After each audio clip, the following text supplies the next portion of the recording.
Hey guys, it's me, Pokemon. I'm back. Today I wanted to talk to you guys about the improved basic catalyst offer. Just kidding, that's a horrible deal. What I did want to actually talk to you guys about is the supernatural team in Marvel Strike Force. So if you look in the corner, you can actually see one of my dogs. He's on the bed for the video. Don't mind him, he's making the bed right now.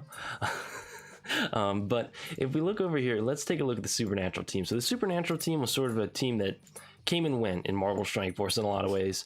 They released, you know, people are excited about them because they're Ghost Rider's in there. Ghost Rider's a pretty big name. But these sort of just came out and then we forgot about them. And I think there's two big reasons why that happened. I think one, there's no legendary character on the team. A lot of the big teams like Guardians of the Galaxy, Wakandans at a time, you know, the Black Order team, Shield, you know, Brotherhood, they all have one legendary character that's on there that's sort of really hype. It takes a lot of work to get towards them.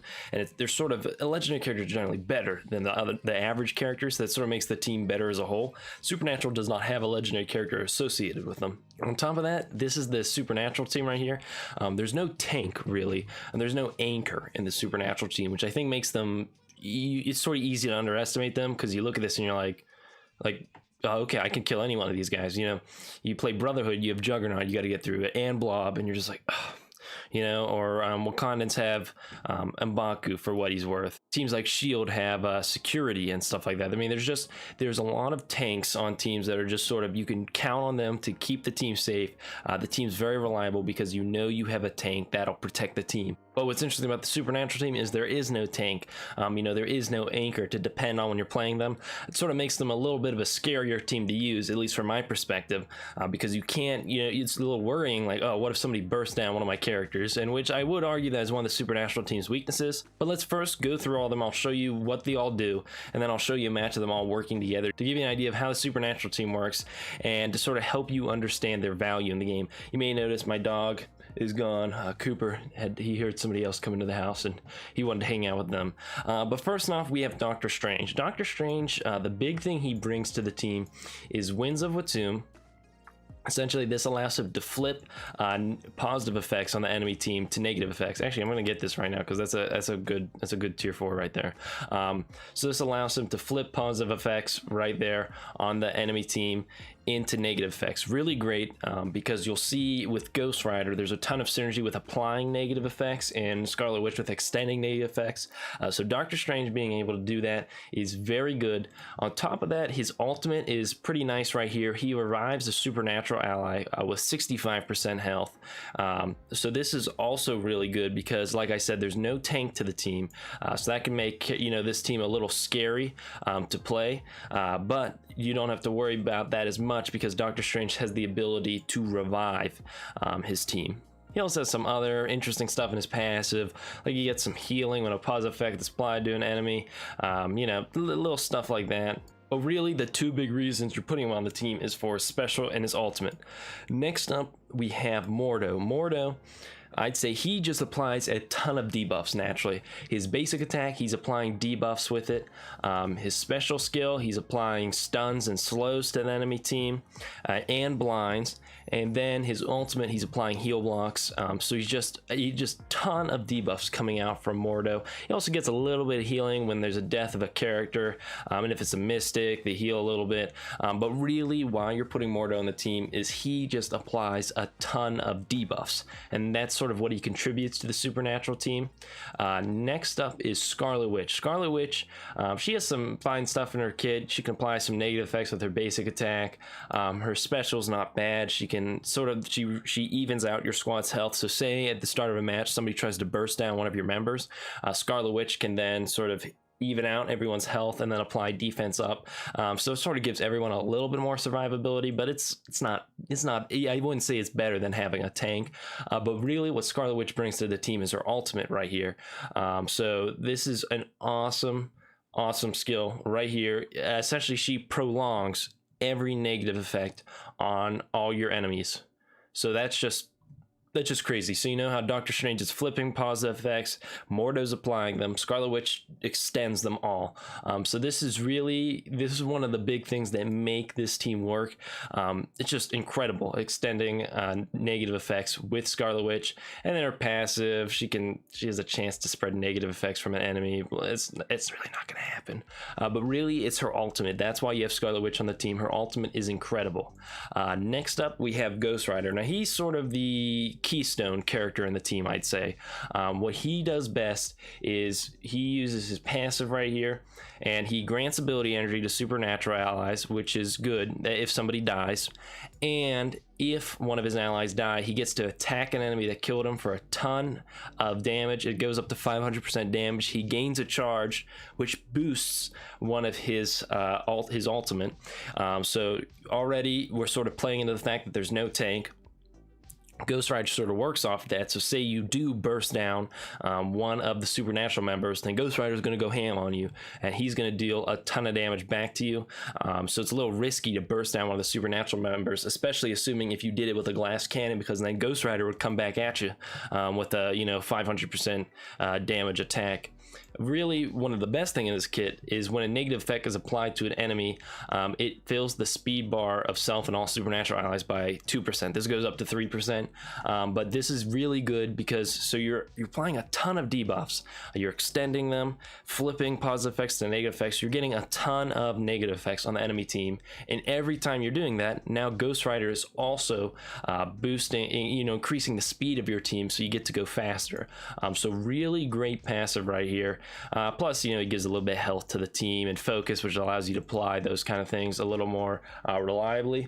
And then, as you can see, basic attack, nothing too crazy. He's applying bleed. Special, he's applying bleed. But his ultimate right here, so you remember I told you he can get his charge from his passive? Well, this is where it comes into use.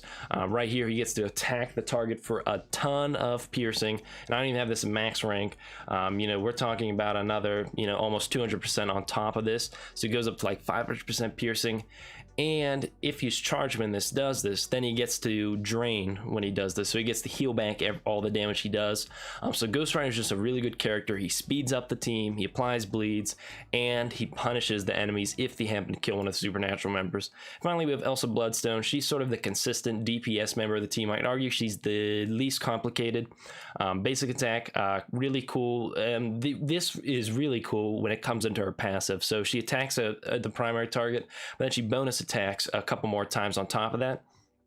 So you might be like, that's kind of weird. Why she attack 6 times for a basic attack? Why not just have it be like one attack with all that damage? Well, let's get to the passive. We'll get there. Next up for special, it's nice. It's sort of like something along the lines of like Deadpool or Corvus Glaive. It's like a mix of that, where she attacks somebody you pick, and then she'll attack the most injured enemy on top of that. So it's an interesting special, nothing like mind-blowing, but it's cool. Her ultimate's pretty good. She gains offense up, and then she'll do a ton of damage, plus more damage per supernatural ally. So this is just a huge ult right here coming out from Elsa Bloodstone. Excellent damage right here. Just really good, her ultimate.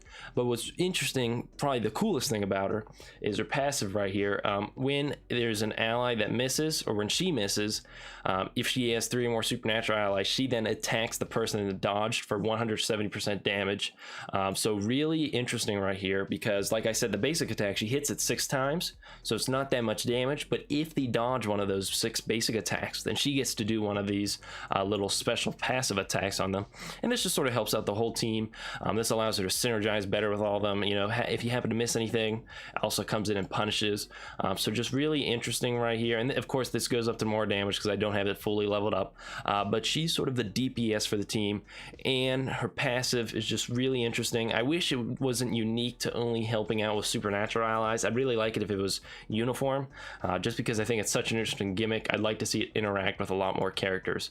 But now I'll go into a blitz with this team, and I'll sort of show you how they work in battle. I'll go through my thought process while I play them. So we'll go over to my supernatural team right here, which should be, I'm guessing, it's team number 11. All right, so here we are. They're actually team number 10. We'll look around for some teams to find. I think I want to fight the defenders. I want to show you guys what they can do against the defenders. This is a very similarly powered defenders team. Things we got to worry about: Jessica Jones. She's going to remove negative effects, and that's kind of scary because the supernatural team relies heavily on applying negative effects to the enemy team. So we're going to be going for Jessica Jones as soon as we get into the battle. That's a big focus of ours. Iron Fist 2. We want to be careful of his healing. We don't want all of our work to be for not by him just healing it out of the way. And of course, we want to be careful of the AoEs from Punisher. All right, so let's hop in here. We're going to start with, let's see, I just want to compare it, make sure these are, yes, this is definitely what we want to do. All right, so we'll start. Jessica Jones is going to resist most of the negative effects, but that's okay because we can hopefully still burst her down, especially with Elsa Bloodstone coming in here. We're going to apply heal block with Mordo to try and keep, because Iron Fist is going to be healing. This will keep him from just getting rid of all the healing we just did to the team. Excellent there. We got Jessica Jones out of the way. Iron Fist did not get to heal the enemy team. This is great. We are in a good position right now. We're gonna use the alt on Punisher, you know, just because. Now, hopefully, Doctor Strange will get to go soon, so that way we will get to use his ultimate to flip these effects. But until then, we will be stunning them with Mordo. Now we will flip all the effects with Doctor Strange. Easy money. Scarlet Witch is gonna extend all those. We win. It's over now. We've won this battle. Look at this. Oh my goodness, it's free real estate. So once you pull that combo off, it's done. Like, oh my goodness. Ghost Rider seems to be holding on to something with his chain, almost like Spider-Man or something like that. I don't really know what he's doing, but that's okay. We're gonna get Luke Cage right now because he has a taunt on him. It doesn't matter. See, look, we'll distribute health to Scarlet Witch just to make sure nobody dies.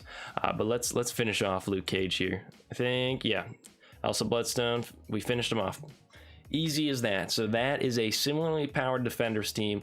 Again, with Supernatural, the only thing you have to be careful of is characters like Jessica Jones removing those negative effects. If Jessica Jones had lived and she got to clear those negative effects, we would have been in a bit of a pickle, but luckily we were able to take them down. That gives you an example of the power of the Supernatural team. I just don't want you to underestimate them.